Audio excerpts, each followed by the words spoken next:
पखाल गोटे खाद्य होई नुहे यह प्रत्येक ओडियांक परिचय होई सारिछि। ओडियांक मौड़मणि कोटि कोटि ओडियांक ठाकुर श्रीक्षेत्र बड़ ठाकुर प्रभु जगन्नाथଙ୍କ प्रिय भोग दही पखाल। आज विश्वर कोण अनुकोण रे रहुतबा प्रत्येक ओडिया आज पखाल खाई पाळुछि विश्व पखाल दिवस। सेहीपरि आज केन्द्रापड़ा सेवा अनुष्ठान श्री जगन्नाथ चैरिटेबल ट्रस्ट पक्षरु विश्व पखाल दिवस कार्यक्रम मां होटेल रे आयोजन करा जायथिला। पखाल सांगकु बड़ी चूरा, बाइगण चटणी, आलू चटणी, सजना छुई राई, लिंब कढ़ी भजा, बादाम चूरा, बादाम पकड़ा, पालंग साग, नेउटिया साग, पोटल कलरा एवं भेंडी गोटा भजा, धनिया चटणी, पोई राई, काकुड़ी भली 27 प्रकार सुस्वादु व्यंजन व्यवस्था करा जायथिला। आनंदरे भोजन कले ट्रस्टर कर्मकर्ता माने। आमे ओडिया आम देसी खाद्य पखाल आम पे भारी बढ़िया। जो पखाल को आमे साधारण लोकटे सकाळ उठिले पखाल ओडिया मुख्य खाद्य खाई जाए।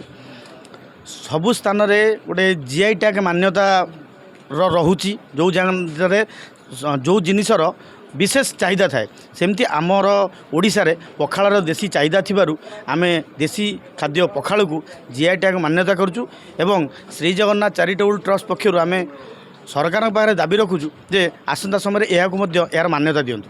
146 माउसी रहिले आम माँ परी किए हम आ 146 जलखिया थिले ये पखाल परी किए हम। तेणु एक्चुअली पखाल जो भाई डिस्टर्ब करिया भल लगुनि। मो ना हूँ संजीव कुमार तराई।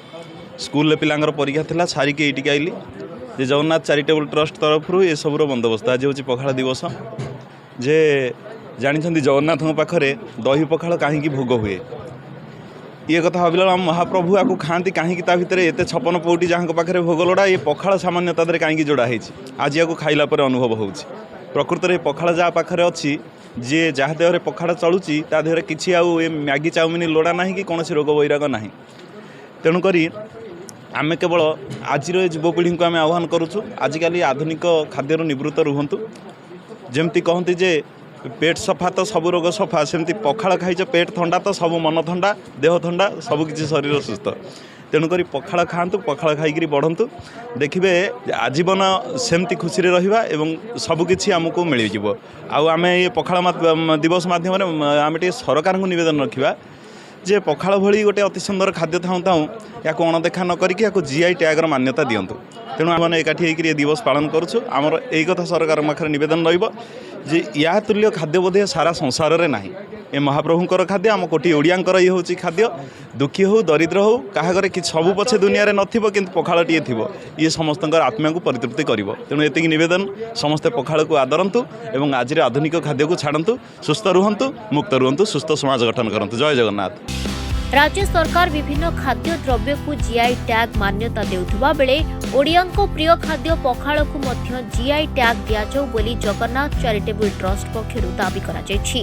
एही कार्यक्रम को ट्रस्ट सभापति श्री दमन कुमार महांती सुंदर भावे परिचालना करथिले। मां होटेल मालिक लिटू एवं तांको सहयोगी श्रीवत्स लेंका प्रमुख ही 27 गोटी व्यंजन प्रस्तुत करथिले। केन्द्रापड़ा पुराणा मेडिकल रोड रे थिबा मां होटेल रे जगन्नाथ चैरिटेबल ट्रस्ट पक्षरु विश्व दही पखाल कार्यक्रम करा जायथिबा बेले ग्राहक मानक सेवा ग्रीष्म ताती शेष पर्यंत दही पखाल करा जायथाय।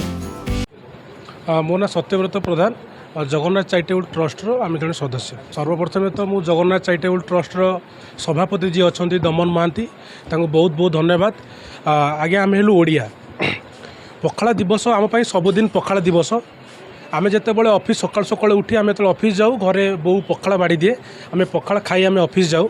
आज आप देखुवे ये प्रकार जो गोटे माहौल बनी ये जगन्नाथ चैरिटेबल ट्रस्ट जो रही केन्द्रापड़ार जी अच्छा सभापति दमन महांती ये गोटे नुआ ढंग रे गोटे ओडिशावासी तरफ आम गोटे मैसेज देवाक चाहूँ जे पखाल दिवस को आम जो आमर जो पखाल रही आकु तो आम पालन आम निश्चित करुचु किंतु आउ गोटे अनुरोध आमर राज्य सरकार पाखे जे आमर ये पखाल को जीआई टैग आपड़ दिंतु। आप देखिपे पछपटे बैनर मराई जे आज ये पखाल दिवस रे जगन्नाथ चैरिटेबल ट्रस्ट रु आम खाली गोटे जस्ट खाली गोटे मैसेज देवाक आम चाहूँ जे गवर्नमेंट तरफ आम गोटे गवर्नमेंट को आम अनुरोध आम करुचु जे आपड़ ये पखाल दिवस को पखाल को आप जीआई टैगर मान्यता आपड़ दिंतु।